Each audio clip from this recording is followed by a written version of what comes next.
First, let me introduce a little bit about Philippines. Philippines is a Southeast Asian island country in the Western Pacific Ocean. It is an archipelago of about 7,000 islands and islets located about 500 miles, which is 800 kilometers, off the coast of Vietnam. The Philippines now has a large population of people, make them rank 13 in the world. However, the population have decreased dramatically. Next is export.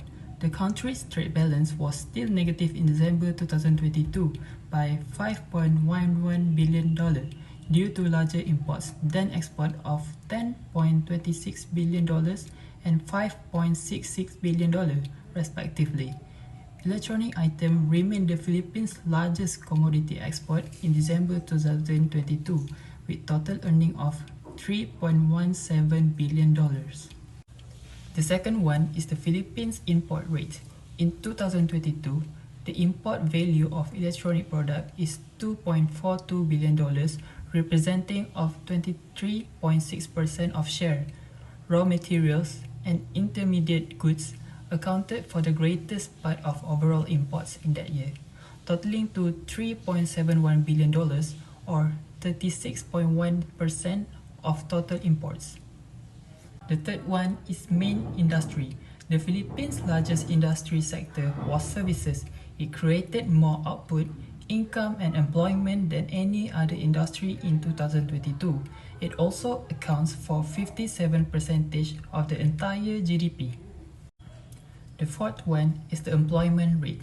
Between 1991 and 2021, the average employment rate in the Philippines was 91.42%.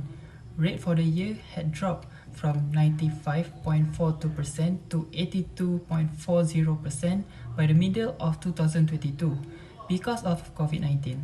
However, in 2022, the employment rate have increased to 95.70%.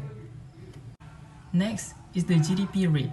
The Philippine economy increased by 2.9% in the third quarter of 2022, above market estimates of a 1.0% growth and reversing a 0.1% decline in the second quarter. The last one is the Philippines growth rate. The Philippine economy increased 7.6% year-on-year in 2022, exceeding the government's aim of 6.5 to 7.5% and outpacing the previous year's 5.7% expansion.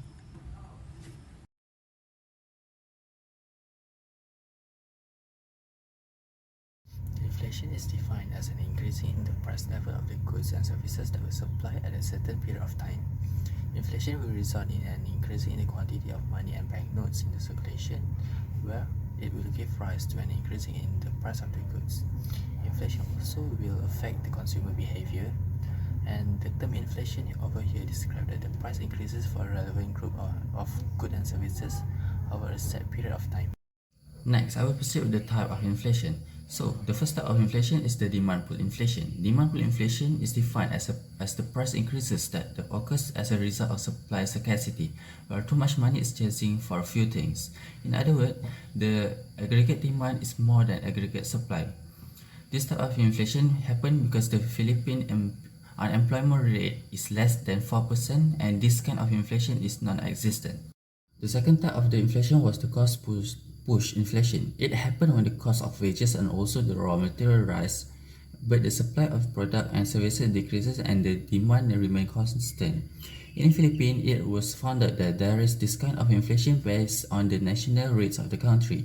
National rate exchange fell in 2017 5.15%, 2008 negative 0.06%, 2019 negative 3.64%, and 2022 negative 4.95%.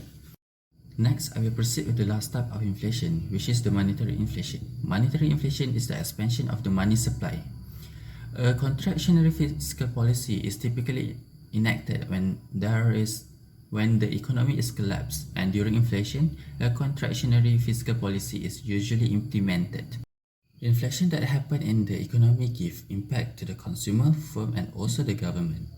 The first impact of inflation is the redistribution of wealth and income. When inflation occurs, there is an income disparity between the affluent and the poor. Inflation in the economy reduces the purchasing power of the poor owing to the lack of money to satisfy their needs and desire. The second impact of it was it will discouraging the investment and also the saving. If the economy is predicted to face inflation in the future, the investor will be hesitant to invest in the nation, resulting in a shortage of investment in the country. The last effect of the inflation is it will affect the balance of payment of Philippines. The foreign investor and purchaser will avoid purchasing from the nation since the price is significantly more costly. Foreign investor and also the customer will opt to purchase local item rather than buying the imported goods. Unemployment definition. Unemployment refers to those who are employable and actively looking for work but are unable to find work. This category includes those who are in the labor force but do not have a suitable employment. Unemployment is one of the indicators of a country's economic state and is usually assessed by the unemployment rate, which is calculated by dividing the number of jobless persons by the total number of people in the labor force. Let's move on to the types. There are 4 types of unemployment, which are frictional unemployment, seasonal unemployment, structural unemployment, and cyclical unemployment. The first one is frictional unemployment.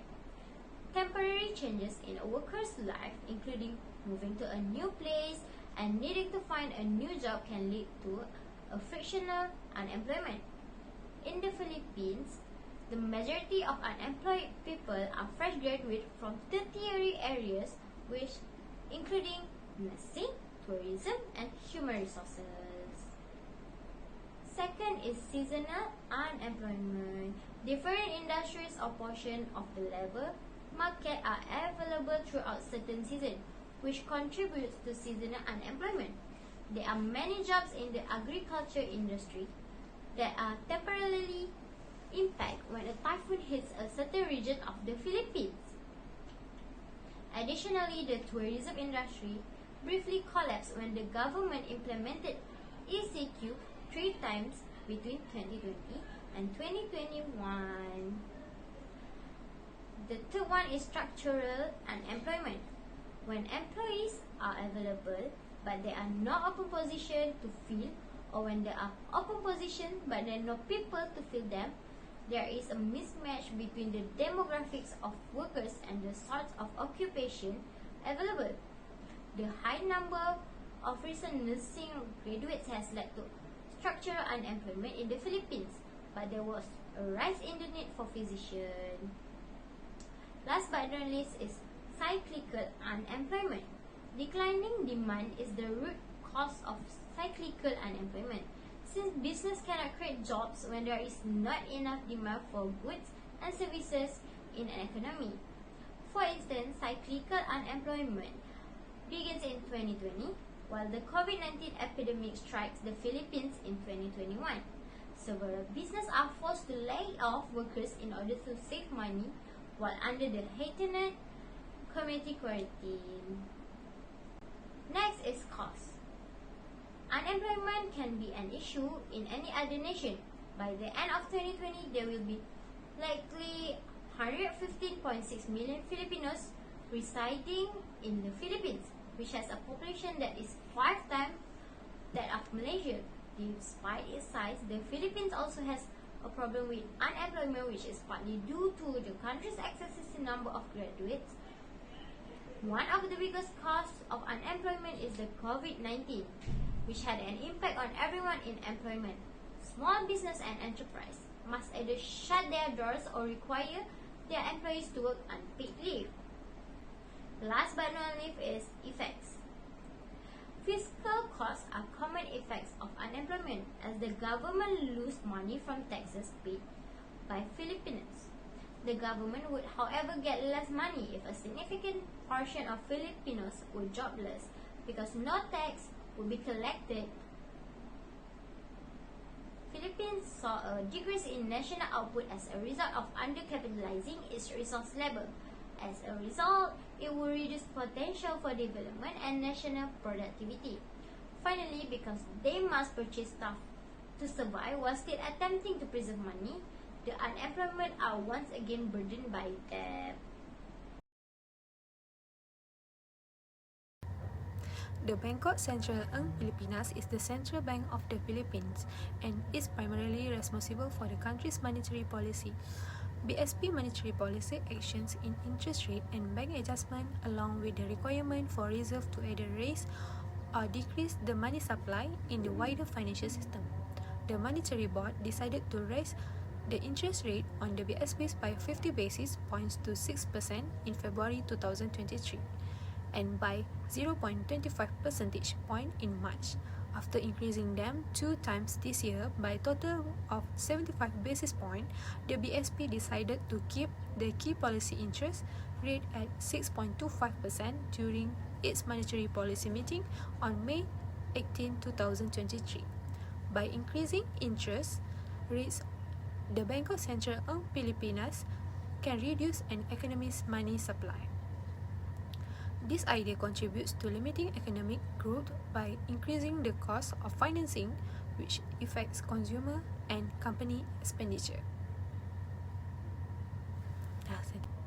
Next is fiscal policy. Fiscal policy is the process by which the government decides how much to tax and spend in response to economic condition.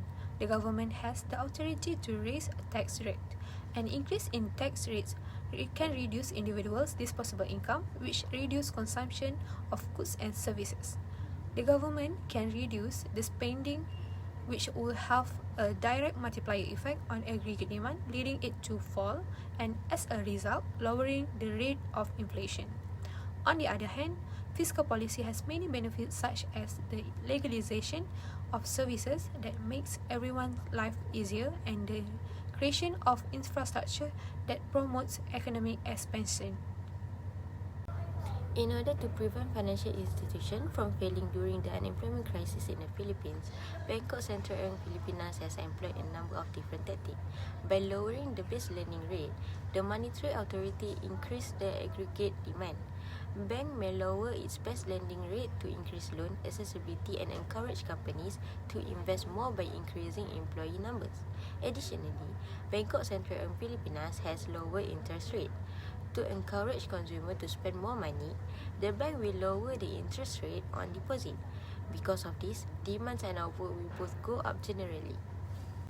In 2021, the budget deficit will be 8.6% of GDP. For 2022, the administration has set a new target budget deficit of 7.2%.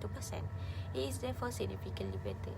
But to achieve better, by using increased prices for social programming and infrastructure building, the government can raise overall spending. As part of its social spending, the government can set up initiatives to support the health sector, maintain universal health coverage, give cash transfer to low-income families, and finance programs for livelihood and education, including online learning.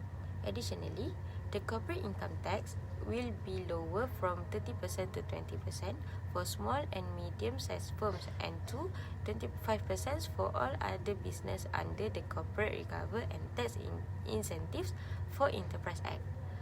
Consumptions of products and services will rise and investment will be encouraged. As a result, both total demand and output will increase.